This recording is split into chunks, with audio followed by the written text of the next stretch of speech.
Tagaulihaw. Enjoy ba iba na ko ng friends akong video kay kita dala ko ng New Zealand. Maing buntag, maing gabi. This was our video na nung Sunday, naglagaw kami sa Mount Eden, diri sa New Zealand. Siya padulong nami sa Mount Eden kay long weekend si husband wala siya no. Biyernes, Sabado, Domingo. So lagaw mi kay ginaburing man si husband pag-ari lang sa balay. So nalagaw niya kami para nga makapunta kami ng ibang party na dito sa New Zealand. At maranasan din namin makakita ng Mount Eden dito sa Auckland. Ayan, ayang daan na yan, patungo yan doon, pataas. Marami din mga tao dyan na naglalakad, na mamasyal tuwing Linggo at Sabado kasi nga kadalasan holiday dito, no. Bawat Sabado, Domingo means walang trabaho. Sabado, Linggo. Pero si husband minsan may trabaho sa Sabado. Kaya nag-tour kami dito. Yan, naghahanap kami sa parkingan para i-park yung aming sasakyan kasi nga maglalakad kami patungo doon sa Mount Eden na yun. Yun daw yung dead volcano, yung patay na bulkan daw yun. Makikita natin mamaya.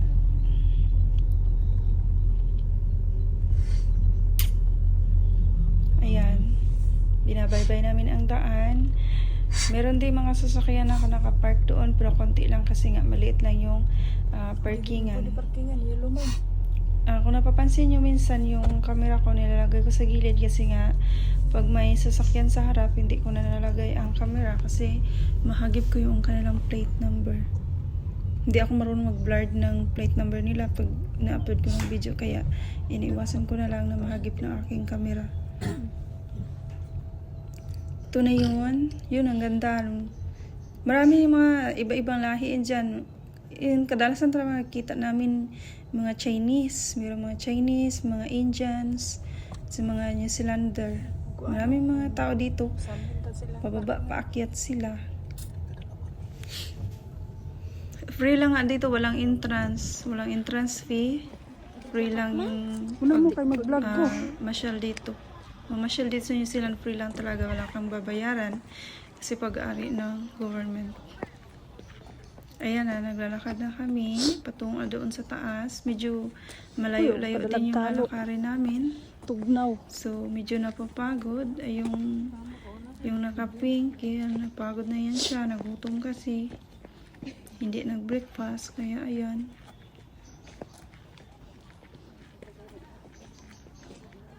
Yan, may kasama kami paakyat. Pababa na yung iba, galing na doon. Kasi nga hapon na kami dumating. Yung iba siguro dyan. Yung sa kanila, paglalakad na rin siguro. Saka may benefits na magaganda yung tanawin. May mga kahoy sa taas. Parang ano siya, parang siyang bundok na nilagyan ng mga daan. Ang taas ng bundok na to kaso lang pina-improve. Nilagyan ng daan para madaanan yung mga tao kung mamamasyal. Ang ganda dun sa taas, yung pagkagawa ng mga landscape nila, magaganda. Makita nyo mamaya. Meron pa akong i-upload ng mga video dun sa pinakataas, pinakatuktok. Ayan sila. Galing na yan doon sa taas. Yung iba pa akyat pa.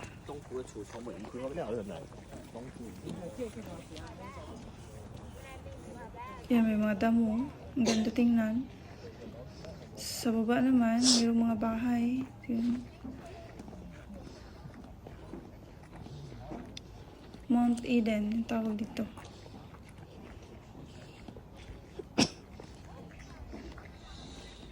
Akyat. Kaya yung daan paakyat, ang ganda ng daan. Pwede din siyang daanan ng sasakyan. Pero hindi na kami ipinark na lang yung sasakyan namin. Ayan yung bunganga ng patay na bulkan. Ayan, tinubuan na ng mga damo. Parang nakasarado na siya. Marami mga tao punta dito kasi napakarami talaga.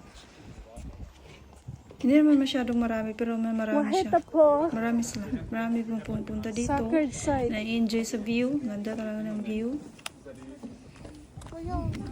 Sacred place of great Ayun yung sorrow. description dito. Description sa bulkan na to. Tamaki Makarao. Maori tribes of Auckland from around 1200 AD was one of the largest fortified settlements in the region for centuries. It was home to thousands of people. Here you will see terraces of housing gardens. That? Dito magian ng stairs. Stairway to. Ayan, may hagdan din pataas. Ayun na ang hagdan paakyat. Ay, yung daan paakyat. Diyan kami dumaan. Ayun, meron ni daanan patungo doon. Pero kami, dito kami sa Baba daw kabila na sa dumaan. bulkan, Ayun, guys. parang natakot ako no. Pero pag tinignan mo siya, parang hindi naman siya nakakatakot. Kasi nga yung puro damo na yung pababa. Pero hindi yan pwedeng puntahan doon sa baba. Ang pinakababa, hindi yan pwede pinagbabawal yan. Yung mga tao dito lang tayo sa taas. Ito lang sa taas. Yan, nilagyan talaga ng bako doon. Ayan siya. Napaka-deep niya, no? Parang, ano niya, napaka-lalim. Ga, picture taro na to ron sa may ano? Dato ba sa baba? Ayan yung iba. Picture taro na to. Paakyat na naman kami. Masyado siyang, parang ang taas kasi. Pero, ang sarap maglakad ba kasi nga Ha? maganda yung tanawin. Hindi lang. Napaka-green yung paligid. Ayun, may mga bahay yung sa baba. Parang patag na party. Ayun yung mga New Zealander. Naglalakad din sila. Yung mga tao dito ba, yung mga tao dito, exercise is life. Lagi ko sila nakikita na pag walang trabaho or Sabado-Linggo, nag-exercise sila, walking, jogging. Kasi pag nasa loob ka lang ng bahay, parang ginaw-ginaw kasi. Pero pag sa lalabas ka, na nag-exercise ka, jogging, walking, parang hindi mo mararamdaman masyado yung ginaw. Pag ginawa ko talaga dito kasi nga yung winter na dito. Hanggang October pa daw ito. Yun yung iba. Ang ganda na ng tanawin, nakapag-jogging ka. Ayun na, pag dito sa taas, yung view ng buong patay na bulkan. Napakalalim niya. Kahawa kayo. Ayun yung dinaanan namin paakyat. Ayun yung, pag nag-exit kami doon kami dadaan. Yung hagdan na yan. Galing dito sa taas. I-upload ko sa sunod yung kuha namin dito sa taas. Ang ganda ng view, guys. Ganda.